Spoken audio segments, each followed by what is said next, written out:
Hello વિદ્યાર્થી મિત્રો, કેમ છો? કેવું ચાલે છે લોકડાઉનમાં ભણવાનું?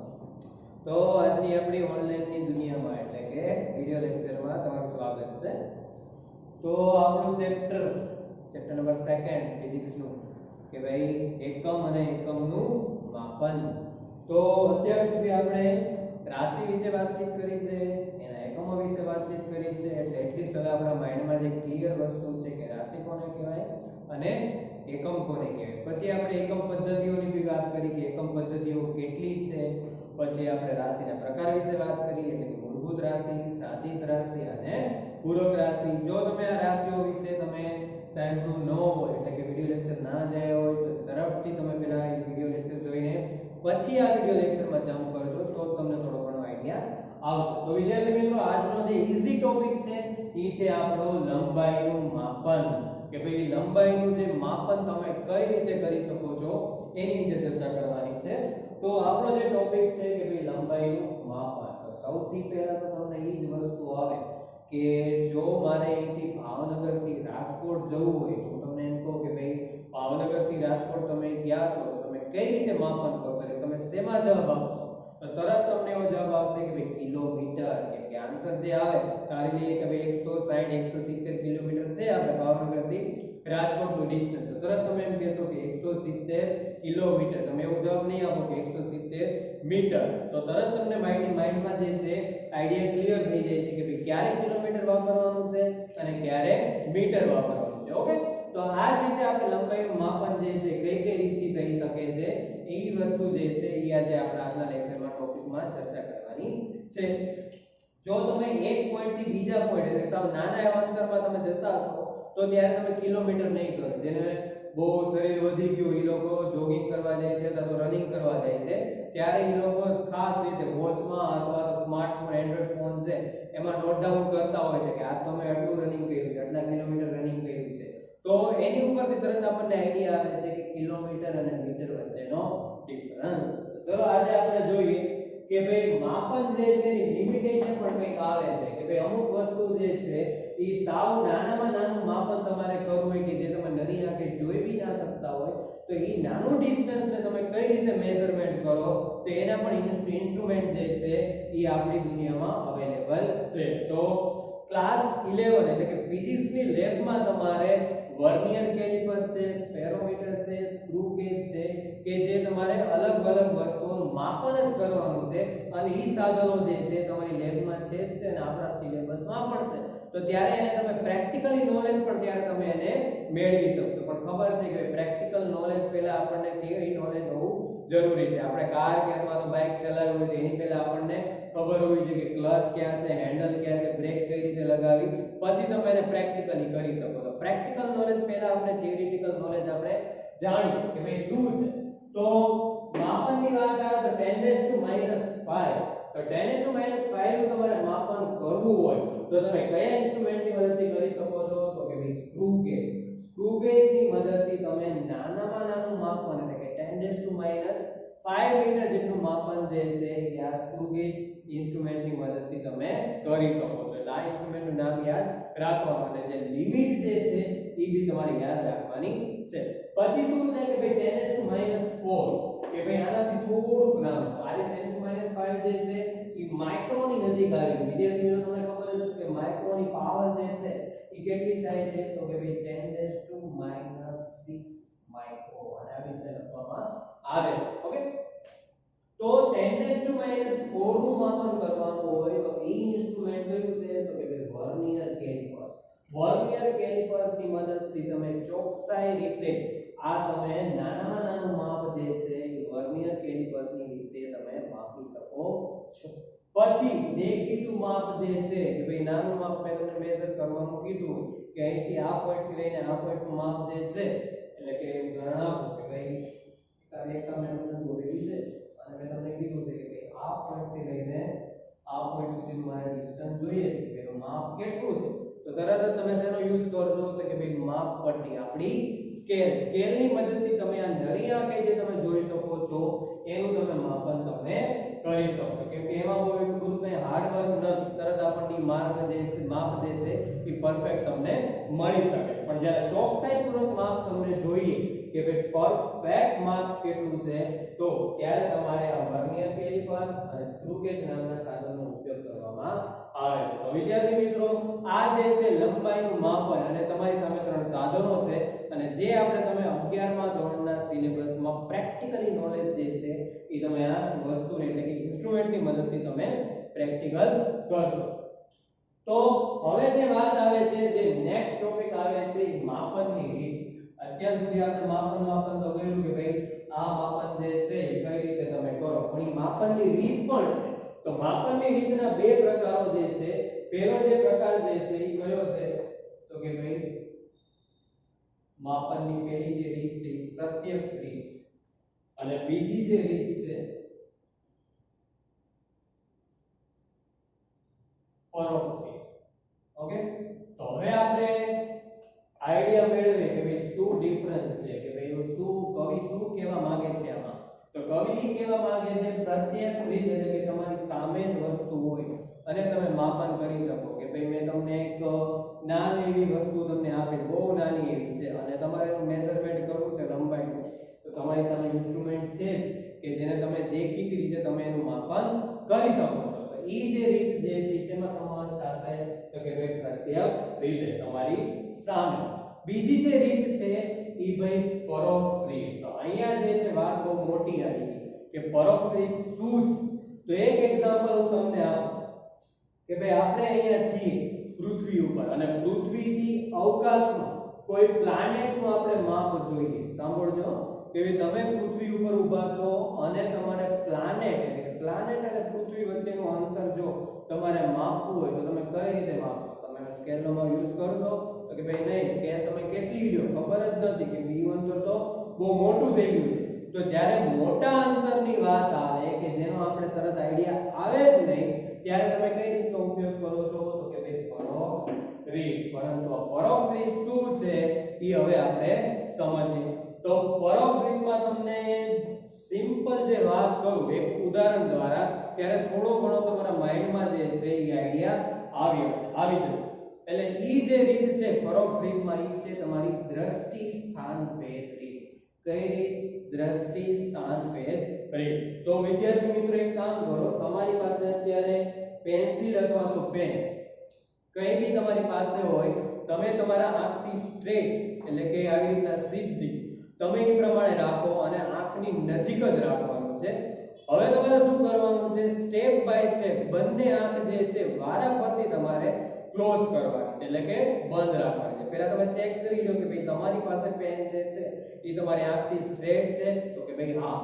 ઈ થઈ જાય પછી તમારે શું કરવાનું છે કે તમારી જે ડાબી અને જમણી આંખ જે છે એને વારાફરતી બંધ કરીને તમારે મેઝર કરવાનું જે છે કે તમારી પાસે જે પેન છે એમાં શું ચેન્જીસ આવે છે. એની જગ્યા પર છે કે ભાઈ સ્થાન બદલે છે નથી બદલતું. ઈ જો તમે આવી રીતે તમે ચેક કરશો ત્યારે મારી સાથે સાથે તો તમને તરત આઈડિયા આવી જશે. તો કે ભાઈ એક આંખ તમે બંધ કરશો નજીક રાખીને તો તમે જોશો કે ભાઈ તમારી જે પેન જે છે એક સાઈડ ખસતી દેખાય છે એટલે કે થોડું એવું તમે સ્થાન બદલતું તમે જોઈ શકો. હજી જસ્ટ ખાલી આપણે આંખ જ બંધ કરી છે. ઓકે, પછી તમે બીજી આંખ તમે બંધ કરશો અને તરત જ તે આ જે માર્કર જે હતી એટલે કે તમારી પાસે હાલમાં પેન હશે જે પહેલા ડાયરેક્શનમાં બદલાણીની પોતાની સ્થાન ચેન્જ કર્યું હતું એનાથી ઓપોઝિટ ડાયરેક્શનમાં એ પોતાનું સ્થાન બદલશે. એટલે કે માની લઈએ કે પહેલા મેં મારી રીતના માર્કર રાખેલી છે, એક મેં આઈસ ક્લોઝ કરી તો આ ડાયરેક્શનમાં એનું મૂવમેન્ટ એટલે કે સ્થાન પડ્યું છે, પણ તમે આ તમારો સ્ટેડી જ રાખ્યો છે પણ આંખને એવું લાગે છે કે ભાઈ આ માર્કર જે છે એ બદલા નહીં. પછી તરત તમે બીજી આંખ તમે ચેન્જ કરશો એટલે પહેલા આ સ્થાન ઉપર એનું જે ગતિ સ્થાન ચેન્જ કર્યું હતું હવે બીજી વખત ક્યાં જશે? આ ડાયરેક્શનમાં એનું સ્થાન જે છે એ મૂવમેન્ટ કરશે. તો આ જે રીત જે છે એ શું છે કે ભાઈ દ્રષ્ટિ સ્થાન ભેદ રીત. કે ભાઈ એમાં મેં માર્કર તો સ્ટેડી જ રાખી છે પણ અહીંયા સ્થાન જે છે એ ખસતું જણાય છે સમય સાથે. તો આનો મતલબ આપણે એમ ન કહી શકીએ કે ભાઈ આપણી આંખમાં ખામી છે. આપણી આંખમાં ખામી નથી પણ આ જે વસ્તુ જે છે એ પોતાનું દ્રષ્ટિ જે છે વિઝન જે છે પોતાની પોઝિશન ચેક કરે છે ચેન્જ કરે છે જેના લીધે એ રીત જે છે આપણે લર્ન કરવાની છે. અને આ દ્રષ્ટિસ્થાન ભેદની રીત છે એને પેરાલેક્સ મેથડ તરીકે પણ ઓળખવામાં આવે છે. તો વિદ્યાર્થી મિત્રો આ મેથડ ક્લિયર થઈ થોડી ઘણી કે ભાઈ દ્રષ્ટિ સ્થાન ભેદ રીત શું છે. ઓકે, એક નાનું એવું સિમ્પલ એક્ઝામ્પલ આપ્યું હતું, એની ઉપરથી આપણે થોડું ઉપર જવાનું છે. સ્ટાર્ટિંગમાં મેં શું વાત કરી હતી, અર્થ એટલે કે પૃથ્વી અને તમારો પ્લાનેટ એટલે કે કોઈ એક ગ્રહ, એની વચ્ચેનું આપણે ડિસ્ટન્સ માપવાનું છે.